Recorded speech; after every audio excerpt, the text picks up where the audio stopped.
नमस्कार, आप देख रहे हैं डिस्कस इंडिया न्यूज। मैं हूं विशाल सक्सेना और आप देख रहे हैं मेरा खास कार्यक्रम। आज के वीडियो में हम लोग बात करने वाले हैं कुछ खास।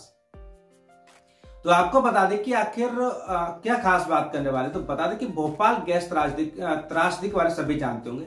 तो उस मनहूस सुबह को यूनियन कार्बाइड के प्लांट नंबर 3 में हुए रिसाव से बने गैस के बादल को हवा के झोंके अपने साथ बहाकर ले जा रहे थे और लोग मौत की नींद सोते जा रहे थे। लोगों को समझ में नहीं आ रहा था कि आखिर एकाएक क्या हो रहा है। कुछ लोगों का कहना है कि गैस के कारण आंखों की रोशनी और सांस लेने में परेशानी हो रही थी। जिन लोगों के फेफड़े में बहुत गैस पहुंच गई थी वे सुबह देखने के लिए जीवित नहीं बचे थे, ऐसा कहा जाता है। वहीं सरकारी आंकड़ों की अगर बात की जाए तो इस दुर्घटना के कुछ ही घंटों के भीतर 3000 लोग मारे गए थे। हालांकि गैर सरकारी स्रोत मानते हैं कि यह संख्या करीब 3 गुना ज्यादा थी। इतना ही नहीं, कुछ लोगों का दावा है कि मरने वालों की संख्या 15000 से भी अधिक रही होगी। पर मौतों का सिलसिला उस रात शुरू हुआ था और वह बरसों तक चलता रहा। यह 3 दशक बाद भी जारी है, जबकि हम त्रासदी के सबक से सीख लेने की कवायद में लगे हुए हैं। आगे हम लोग बता दें कि जानकार सूत्रों का कहना है कि कार्बाइड फैक्ट्री से करीब 40 टन गैस का रिसाव हुआ था और इसका कारण यह था कि फैक्ट्री के टैंक नंबर 610 में जहरीली मिथाइल आइसोसाइनेट गैस से पानी मिल गया था। इस घटना के बाद रासायनिक प्रक्रिया हुई और इसके परिणाम स्वरूप टैंक में दबाव बना। अंततः टैंक खुल गया और गैस वायुमंडल में फैल गई। जितनी खतरनाक कहानी है उसका हम बात करते हैं। इस गैस के सबसे आसान शिकार भी कारखाने के पास बनी झुग्गी बस्ती के लोग ही थे। ये वे लोग थे जो कि रोजी रोटी की तलाश में दूर दूर के गांवों से आकर यहाँ पर रह रहे थे। उन्होंने नींद में ही अपनी आखिरी सांस लिया, ऐसा कहा जाता है। गैस को लोगों को मारने के लिए मात्र 3 मिनट ही काफी थे। कारखाने में अलार्म सिस्टम था, लेकिन यह भी घंटों तक बेअसर बना रहा।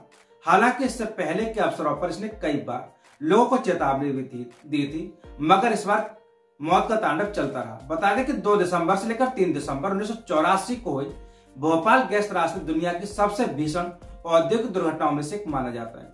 इस दुर्घटना की भीषणता का अंदाजा आप इसी बात से लगा सकते हैं कि इसमें 2 ही रातों में करीब 16000 लोगों की जान चली गई थी। यह दुर्घटना भोपाल स्थित औद्योगिक संयंत्र अमेरिकी फर्म यूनियन कार्बाइड कॉरपोरेशन की भारतीय सहायक कंपनी से लगभग 45 टन खतरनाक मिथाइल आइसोसाइनेट गैस लीक होने के कारण हुई थी। इस जहरीली गैस के संपर्क में आए अन्य लोग जो बच गए थे उन्हें सांस की समस्या, आंखों में जलन या अंधापन और अन्य विकृति जैसी बीमारियां हो गईं। इसके अलावा हम आपको बता दें कि मिथाइल आइसोसाइनेट एक कीटनाशक बनाने वाली गैस है। जब जांच हुई तो पता चला कि संयंत्र को संचालित करने के लिए कर्मचारियों की पर्याप्त संख्या भी नहीं थी और उसमें कई सुरक्षा प्रक्रियाओं की कमी भी मिली, ऐसा बताया गया। इस लापरवाही के कारण हुई त्रासदी का असर लोगों की अगली पीढ़ियों तक ने भुगता है। वहीं आपको बता दें कि मरने वालों की गिनती की अगर बात की जाए तो ये 16000 से अधिक बताई जा रही है। हालांकि सरकारी आंकड़ों में केवल 3000 लोग के मारे जाने की बात कही गई। वहीं हादसे के बाद यूनियन कार्बाइड कॉरपोरेशन ने 470 मिलियन अमेरिकी डॉलर का मुआवजा दिया। हालांकि पीड़ितों ने ज्यादा मुआवजे की मांग के साथ न्यायालय का दरवाजा खटखटाया, जिसके बाद कुछ दोषियों को सजा हो सकी। अब सोचने वाली बात है कि इतनी बड़ी लापरवाही हुई कैसे। दूसरा, क्या मुआवजा से किसी की जान लौटाई जा सकती है? क्या किसी का परिवार खो गया उसका परिवार वापस किया जा सकता है? और फिर दूसरा, सुरक्षा कारण, जब इतनी जहरीली गैस, इतनी खतरनाक गैस थी तो उसको चलाने की अनुमति कैसे दे दी गई? या फिर समय समय पर उसका रख रखाव, मेंटेनेंस चेक क्यों नहीं किया गया? इसके अलावा अगर बात की जाए तो इसमें लापरवाही कैसे हुई, आखिर गैस लीकेज हुई कैसे?